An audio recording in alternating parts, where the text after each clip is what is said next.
ತೋಂ ತೋಂ ಸ್ವಾಮೀಜಿ ತಗ ತೋಂ ತೋಂ ಸ್ವಾಮಿಯಪ್ಪ ಅಯ್ಯಪ್ಪ ಶರಣಮಪ್ಪ ಅಯ್ಯಪ್ಪ ರಾಜನೇ ರಾಜಕುಮಾರನೇ ಬರ್ತಿದೀವಪ್ಪ ಅಯ್ಯಪ್ಪ ಕರ್ಕೊಳ್ಳಪ್ಪ ಅಯ್ಯಪ್ಪ. ಕೇಂದ್ರ ಬೃಹತ್ ಕೈಗಾರಿಕೆ ಮತ್ತು ಉಕ್ಕು ಖಾತೆ ಸಚಿವರಾಗಿರೋ ಎಚ್.ಡಿ. ಕುಮಾರಸ್ವಾಮಿ ಅವರು ಶಬರಿಮಲೆ ಯಾತ್ರೆಯನ್ನ ಕೈಗೊಂಡಿದ್ದಾರೆ. ಬೆಳಗಿನ ಜಾವವೇ ಕೊಚ್ಚಿನ್ ನಗರದ ಸುಬ್ರಹ್ಮಣ್ಯ ಸ್ವಾಮಿ ದೇವಾಲಯದಲ್ಲಿ ವಿಶೇಷ ಪೂಜೆ ಸಲ್ಲಿಸಿ ಅಯ್ಯಪ್ಪ ಮಾಲೆ ಧರಿಸಿದ ಸಚಿವರು ನಂತರ ದೇಗುಲದಲ್ಲೇ ಇರುಮುಡಿ ಹೊತ್ತು ಶಬರಿಮಲೆ ಯಾತ್ರೆಗೆ ಹೊರಟಿದ್ದಾರೆ.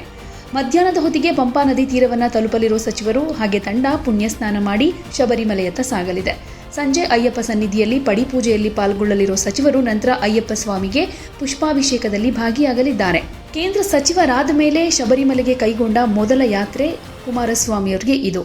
ಜೆಡಿಎಸ್ ಶಾಸಕಾಂಗ ಪಕ್ಷದ ನಾಯಕರಾದ ಸುರೇಶ್ ಬಾಬು, ಮಾಜಿ ಮಂತ್ರಿಗಳಾದ ಸಿಎಸ್ ಪುಟ್ಟರಾಜು, ಸಾರಾ ಮಹೇಶ್, ವಿಧಾನ ಪರಿಷತ್ ಸದಸ್ಯ ಭೋಜೇಗೌಡರು, ಶಾಸಕರಾದ ಶರಣಗೌಡ ಕಂದಕೂರ, ಮಾಜಿ ಶಾಸಕರಾದ ಮಾಗಡಿ ಮಂಜುನಾಥ್, ಎಚ್ಎಂ ರಮೇಶ್ ಗೌಡ ಸೇರಿದ ಹಾಗೆ 30ಕ್ಕೂ ಹೆಚ್ಚು ಜನರ ತಂಡದೊಂದಿಗೆ ಎಚ್.ಡಿ. ಕುಮಾರಸ್ವಾಮಿ ಈ ಯಾತ್ರೆಯನ್ನು ಕೈಗೊಂಡಿದ್ದಾರೆ.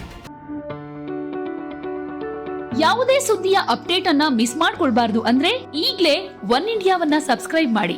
ನಿಮಗೆ ಬೇಕಾದ ಭಾಷೆಯಲ್ಲಿ ಎಲ್ಲಾ ಸುದ್ದಿ ತಿಳಿಬೇಕು ಅಂದ್ರೆ ಒನ್ ಇಂಡಿಯಾ ಆಪ್ ಅನ್ನ ಡೌನ್ಲೋಡ್ ಮಾಡ್ಕೊಳ್ಳಿ.